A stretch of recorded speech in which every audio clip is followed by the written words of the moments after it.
దేశంలో ఉన్నటువంటి కొంతమంది వ్యక్తులు, మంత్రులు, అమాత్యులు, ముఖ్యమంత్రి స్థాయి ఉన్నటువంటి కొంతమంది వ్యక్తులు వాళ్ళ వ్యక్తిగతమైనటువంటి జాతక పరిశీలనకై నన్ను సంప్రదిస్తూ ఉంటారు తప్ప నేను ఏమాత్రం ఏ పార్టీకి సంబంధించిన వ్యక్తిని కాదు.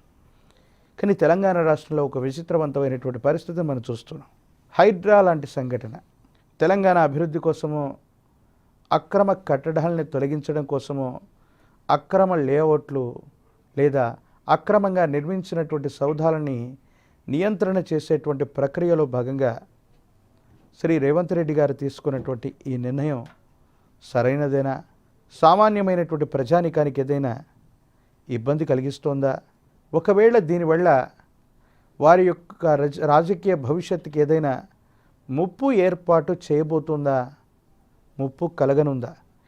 ఈ విషయం గురించి మనం తెలుసుకునేటువంటి ప్రయత్నం చేద్దాం. ఎందుకంటే ఎక్కడ చూసినా కూడా తెలంగాణ రాష్ట్రం మొత్తం, ప్రత్యేకించి హైదరాబాద్ నగరంలో ఈ హైడ్రా గురించి అందరూ కూడా మాట్లాడుకుంటున్నారు. వారు తీసుకున్నటువంటి నిర్ణయం వల్ల సామాన్యులు నష్టపోతున్నారనో, అక్రమ కట్టడాలు కూల్చివేస్తున్నటువంటి సందర్భంలో కొన్ని రకాలైనటువంటి విమర్శలు రావటం, ఈ విమర్శలుగానే ముగిసిపోతాయా లేదా 5 సంవత్సరాల పాటు ఉండగలిగినటువంటి ముఖ్యమంత్రి వర్యులుగా పనిచేయవలసినటువంటి ఈ కాలం ఆయనకు ప్రతికూలంగా మారనుందా? అసలు ఏం జరగబోతుందా అన్న విషయం గురించి ఇప్పుడు మనం తెలుసుకుందాం.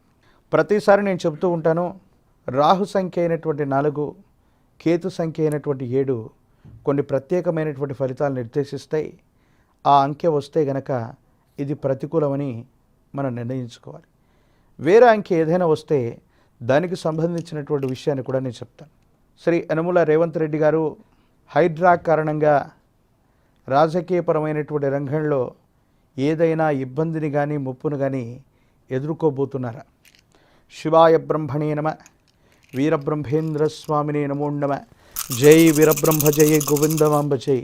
ఓం హ్రీం క్లీం శ్రీం శివాయ బ్రహ్మణే నమో నమ.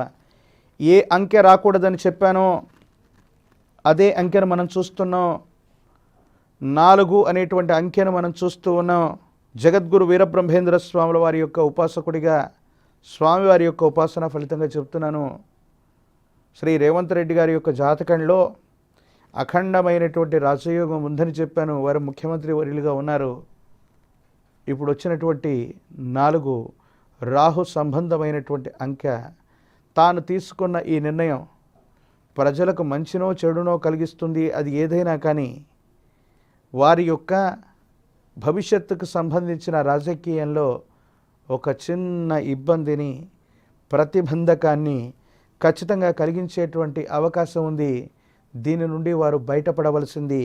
ఆ విధంగా చేస్తేనే మళ్ళీ 5 సంవత్సరాల పర్యంతమే కాదు, సమీపమైన భవిష్యత్తులో వారికి ఏమాత్రం యోగానికి ఇబ్బంది లేనటువంటి స్థితిగతుల్లో ఉండబోతుంది అన్నటువంటిది మనకు సంబంధించినటువంటి ప్రశ్నాశాస్త్రం గవ ప్రశ్న ఆధారంగా వచ్చినటువంటిది. ఈ భూమండలం మీద జ్ఞాన ప్రసూనాంబ సమేత శ్రీకాళహస్తీశ్వర స్వాముల వారిని విశేషంగా ఆరాధన చేసిన రాహుకాల సమయంలో అమ్మవారికి, స్వామివారికి రాహుకాలంలో చేసేటువంటి అభిషేక క్రతువును నిర్వహించిన తాంత్రిక విధానంలో సమస్త సర్పజాతులకి మూలమై ఉన్నటువంటి అమ్మవారు మానస అమ్మవారిని, శ్రీవల్లి దేవసేన సుబ్రహ్మణ్య స్వరూపమైనటువంటి మానస స్వరూపమైనటువంటి శ్రీవల్లి అమ్మవారిని తాంత్రిక విధానంలో పూజించిన, సర్ప సంస్కార హవనాన్ని చేయించిన మాన్యశ్రీ ముఖ్యమంత్రి వర్యులు శ్రీ యనమల రేవంత్ రెడ్డి గారి యొక్క జాతకంలో ఉన్న సమస్తమైనటువంటి దుర్యోగాలు తొలగిపోతాయి.